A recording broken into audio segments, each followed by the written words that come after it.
I crouched at the edge of fallen tree gathering place, a freshly caught rabbit warm and limp in my jaws, my haunches trembling. The Swift River wolves were preparing for a morning hunt, touching noses and speaking quietly to one another. Dawn light filtered through the branches of 2 tall oaks that stood guard at the clearing's edge, dappling the fallen spruce that divided my pack's largest gathering place. No, not my pack. I was no longer a Swift River wolf, and Fallen Tree was no longer my home. It was the place where I had learned what it was to be wolf, to run the hunt and howl the song of the pack, but I no longer knew if I was welcome there. I had chosen my task over my family, and my former packmates were as likely to chase me away as they were to greet me. I was tempted to turn tail and run, but in the last hours, I'd seen a packmate murdered, survived a fight with a human who had sliced open my haunch, and climbed painfully out of a pit I'd thought inescapable. I wouldn't turn coward now and forsake the wolves who'd raised me. I had just one chance to get them to listen to me, and if I could not, they would die. A soft grunt drew my attention to a patch of moss just outside the gathering place and to the human girl asleep upon it. Tali, whom I loved as much as I would my own pup.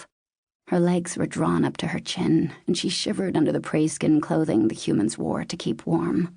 When I was 4 moons old, I had pulled her from the hungry waters of the Swift River, saving her life and breaking one of the most sacred rules of wolfkind. Our legends and the unforgiving great wolves who ruled over us forbade the wolves of the Wide Valley from having any contact with the humans, and I should have left Tali to die.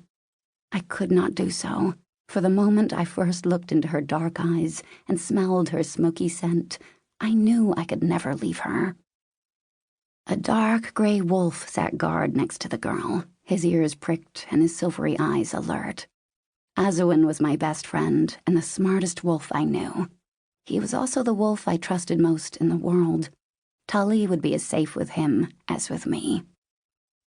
The girl stirred, and her long, dark head fur fell away from her face, revealing the jagged cut on her forehead. At the sight of the wound, a sudden fierce anger rose up in me. Tali was mine to protect, but I hadn't been able to stop the human male Davrian from hurting her when he injured me. He had wanted Tali for his mate, and when she'd refused him, he'd gone crazy. He'd killed my packmate, Treveg, and Tali's grandmother, and wounded me. I stifled my growl.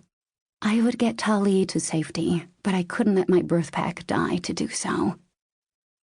Lowering my ears and tail, as I would to greet wolves I didn't know, I turned back to the gathering place and walked slowly across the mossy ground.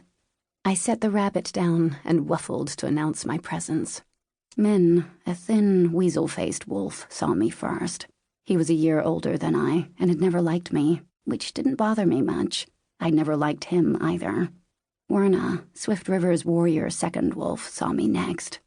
Ruko and Rissa, the pack's leader wolves, followed her gaze. Ruko frowned, but Rissa opened her mouth in a wide grin. Her scent of spruce and oak brought with it memories of my first hunt, of running through the territories with my pack, and of warm milk and a safe den. "Kaala," she said, eyeing the rabbit. "You don't have to bring gifts to Swift River. You're always welcome here."